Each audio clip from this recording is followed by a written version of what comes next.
आणि पत्रकार मित्रांनो, निवडणूक ही अंतिम टप्प्यामध्ये आलेली आहे. 2 दिवस आता शिल्लक राहिले. परवा आम्ही असेल, पोकरणाचे असतील, अन्य सगळं मान्यवर असेल, आम्ही दिवसभर धर्माबादमध्ये फिरत होतो. प्रत्येक वार्डामध्ये, प्रत्येक भागामध्ये जाण्याचा आम्ही प्रयत्न केला आणि अतिशय वातावरण या ठिकाणी चांगलं आहे. आणि मला खात्री आहे की उद्याच्या 21 तारखेला आपल्या सर्वांच्या अम्मा वैशालीताई देशमुख यांच्यासहित 21 आमच्या पदाधिकाऱ्यांना गुलाल लागल्याशिवाय राहणार नाही, अशा पद्धतीचं वातावरण या ठिकाणी. मी मागे निवडणूक पुढे ढकलण्याच्या पूर्वी आपली सभा झाली. आमच्या राष्ट्रवादीचे नेते नवाब मलिक साहेबांनी मी इथं आलो. अतिशय मोठ्या प्रमाणात ती पण या ठिकाणी सभा झाली आणि त्या सभेमध्ये मी उल्लेख केला की एकीकडे दाम असलेली मंडळी आहे आणि एकीकडे काम करणारी मंडळी. त्या दामचा अर्थ असा आहे गडकरी साहेब, एक दा म्हणजे दारूवाला आणि म म्हणजे मटकेवाला. ही दामवाली मंडळी या ठिकाणी उभा आहे. धर्माबादकर अतिशय विचारपूर्वक मतदार करणार आहे की आपलं धर्माबाद शहर कोणाच्या ताब्यात द्यायचं, मटकेवाल्याच्या ताब्यात द्यायचंय की दारूवाल्याच्या ताब्यात द्यायचंय, की ज्यांनी आपलं आयुष्य धर्माबादकराच्या सेवेमध्ये घातलं ते आदरणीय कुलकर्णी साहेबांच्या धर्मपत्नी यांच्याकडे वजन टाकायचंय. याचा निर्णय उद्याच्या निवडणुकीत आपल्याला घ्यायचा. वातावरण अतिशय चांगलं आहे. त्यांची अजिबात निवडणूक लढवण्याची इच्छा नव्हती, परंतु आम्ही मंचावरील सर्वांनी त्यांना आग्रह केला की विनायकराव कुलकर्णी साहेबांना श्रद्धांजली म्हणून, बापूसाहेब देशमुख गोटेकरांना श्रद्धांजली म्हणून धर्माबाद निश्चित राष्ट्रवादी काँग्रेसच्या पारड्यामध्ये मतदान करतील आणि आपण उभं राहिलं पाहिजे अशी आग्रहाची विनंती केली. आणि आमच्या सर्वांच्या विनंतीला मान देऊन आदरणीय वैशालीताई कुलकर्णी या ठिकाणी उभा आहे. त्यांनी अतिशय भावनिक आपलं मार्गदर्शन केलं आणि मला तरी असं वाटतं की जेव्हा आम्हाचं भाषण चालू होतं तेव्हा सगळ्याच्या डोळ्यात अश्रू आल्याशिवाय राहिले नसतील असं चित्र त्या धर्माबादकरांनी आपण बघितलं. बाकी उमेदवाराच्या संदर्भाने मला बोलायचं नाही, बाकी कोणावर मला टीका करण्याची आवश्यकता नाही आहे. आम्हाला धर्माबादसाठी काय करायचं, धर्माबादसाठी आम्ही काय करू इच्छितो. आदरणीय दादांनी आपल्या भाषणामध्ये सगळ्या गोष्टीचा उल्लेख केला. विनायकराव कुलकर्णी साहेबांचं जे अर्धवट राहिलेलं स्वप्न आहे, ते स्वप्न राष्ट्रवादी काँग्रेस या ठिकाणी पुरं करू इच्छिते आणि तेही आदरणीय वैशाली देशमुखांच्या मार्फत त्यांच्या माध्यमातून पूर्ण करण्याचा या ठिकाणी आमचा मनोज झाला.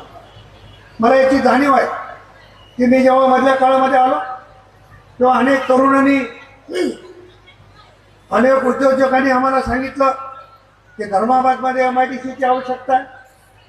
लगेच आम्ही आदरणीय अजितदादा पवार साहेबांच्या कानावर ही गोष्ट सांगितली आणि दादांनी सांगितलं की निवडणूक होऊ द्या, राष्ट्रवादीच्या ताब्यात नगरपालिका येऊ द्या, आपण धर्माबादच्या काही व्यापाऱ्यांना बोलू, तरुण उद्योजकांना बोलू, नगराध्यक्षांना बोलू आणि MIDCचा प्रश्न मार्गाला लावू, अशा पद्धतीचा शब्द आदरणीय अजितदादा पवार साहेब. मला याची जाणीव आहे की हद्दवाढीचे प्रस्ताव आहेत. या ठिकाणी काही गायरांच्या जमिनी आहेत, काही वक्फ बोर्डाच्या जमिनी आहेत, काही फॉरेस्टच्या जमिनी आहेत आणि या जमिनीवर गेल्या अनेक वर्षापासून ही गरीब माणसं आपलं वास्तव्य करून राहत आहेत. त्यांना या निमित्तानं घरकुल मिळत नाही, त्यांच्या भागामध्ये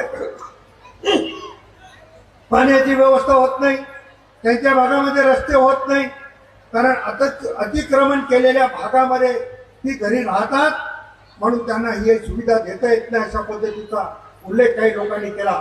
परंतु मी आपल्या सगळ्यांच्या साक्षीनं त्या जिल्ह्याचा एक राष्ट्रवादीचा कार्यकर्ता म्हणून शब्द देणार आहे. ही निवडणूक झाली, वैशालीताईने अध्यक्षपदाचा चार्ज घेतला की आदरणीय अजितदादांच्या उपस्थितीमध्ये मंत्रालयात बैठक लावू. मला शिरीष गोरटेकरांनी परवा सांगितलं, काका ह्या गोष्टी आपल्याला करण्याची आवश्यकता आहे.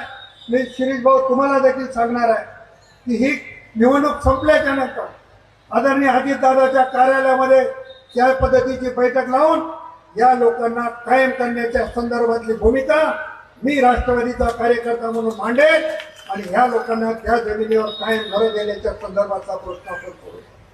अनेक प्रश्न आहेत. धर्माबादचा विकास मला छोट्या छोट्या गोष्टी अनेकांनी सांगितल्या. गेल्या अनेक वर्षापासून धर्माबादचं कार्यालय हे ट्रेनवर चाललं. जेव्हा ट्रेन आली तेव्हा अधिकारी येतात, जेव्हा ट्रेन गेली तेव्हा अधिकारी जातात. धर्माबादकरांना कोणी वाली नाही अशा पद्धतीचं चित्र निर्माण झालं. पण जी लोक आपला स्वतःचा बडेजावपणा करून सांगतात की आम्ही असं केलंय, उमरीमध्ये जाऊन सांगतात की दारूवाले उभा आहेत आणि धर्माबादमध्ये दारूवाल्याला उभा करतात. दुसरीकडे जाऊन सांगतात मटकेवाले उभा आहेत, धर्माबादमध्ये येऊन मटकेवाल्याला उभा करतात. पण राष्ट्रवादी काँग्रेसनं कदाक्षणी दारूवाल्याला आणि मटकेवाल्याला बाजूला ठेवण्याचं काम मागे केलेलं आहे आणि भविष्य काळातही राष्ट्रवादी ते काम करणार. मला धर्माबादकरांना आग्रहाची विनंती राहणार. प्रश्न अनेक आहेत, मी अनेक वेळेस बोललो, त्याच्यामुळे अनेक सगळ्या गोष्टीच्या खुलाशामध्ये मी जाणार नाही. परंतु या ठिकाणी पाण्याचा प्रश्न असेल, या ठिकाणी रस्त्याचा प्रश्न असेल, नाल्याचा प्रश्न असेल, नगरपालिकेच्या कार्यक्षेत्रात येणारी जी कामं असतील ते आम्ही सगळेजण आग्रहाने बसू आणि नांदेड जिल्ह्याचा सगळ्यात अधिकचा निधी आदरणीय बापूसाहेब देशमुख गोरटेकर आणि विनायकरावजी कुलकर्णी यांना आदरांजली वाहण्यासाठी म्हणून सगळ्यात अधिकचा निधी धर्माबादला देण्याची भूमिका आम्ही सगळी मंडळी घेतो. मला माहिती आहे या भागाचे लोकनेते आदरणीय बापूसाहेब देशमुख गोरटेकर आणि आदरणीय विनायकरावजी कुलकर्णी साहेब गेल्याच्या नंतरची पहिली निवडणूक. या ठिकाणी आदरणीय बाबा पाटील भंडारीकर साहेबापासून आतापर्यंत चित्र बघा. आदरणीय बाबा पाटील भंडारीकर साहेबापासून आतापर्यंत कधी त्यांनी दारूवाल्याला मटकेवाल्याला दारामध्ये उभं करण्याचं काम केलेलं नाही. पण आजच्या काळामध्ये ही मंडळी जास्त फोपावत आहे, यांना रोखण्याचं काम धर्माबादकरांना करायचं आहे. आम्ही व्यापाऱ्यांना भेटलो, आम्ही अनेक डॉक्टर मंडळीशी चर्चा केली, प्राध्यापक मंडळीशी केली, अनेक भागामध्ये गेलो. व्यापाऱ्याच्या समोर देखील हाच प्रश्न पडलेला आहे की आता धर्माबाद शहर कोणाच्या ताब्यात आहे. अनेक व्यापाऱ्यांनी भावना व्यक्त करून दाखवली की यामुळं आम्ही कुठल्याही विचारसरणीचे असलो तर यावेळेस विनायकरावजीला श्रद्धांजली म्हणून वैशालीताई देशमुखाच्या पाठीमागं खंबीर व्हावं अशा पद्धतीची भूमिका धर्माबाद करावी.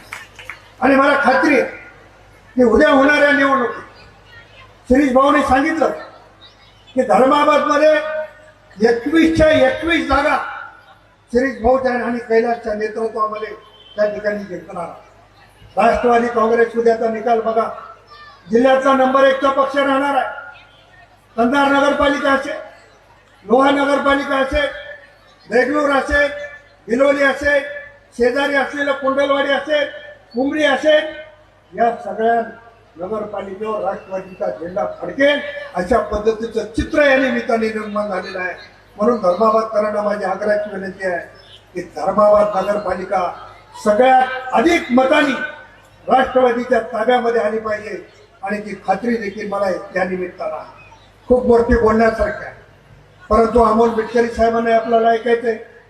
मी गेले अनेक वेळेस, परवा आम्ही दिवसभर फिरलो, त्याच्या अगोदर आमची सभा झाली. वारंवार तेच बोलण्यापेक्षा तुम्हाला या ठिकाणी एक अजितदादा पवार साहेबांचा कार्यकर्ता म्हणून, राष्ट्रवादीचा जिल्ह्याचा आमदार म्हणून या ठिकाणी एकच प्रामाणिकपणाने शब्द देणार आहे की माझ्या गोह्याला, माझ्या कंधारला जेवढा निधी मिळेल त्याच्यापेक्षा अधिकचा निधी माझ्या धर्माबादला मिळवून देण्यासाठी, आमच्या नेतृत्वात या ठिकाणी काम करण्यासाठी माझा प्रामाणिकपणाचा प्रयत्न राहील.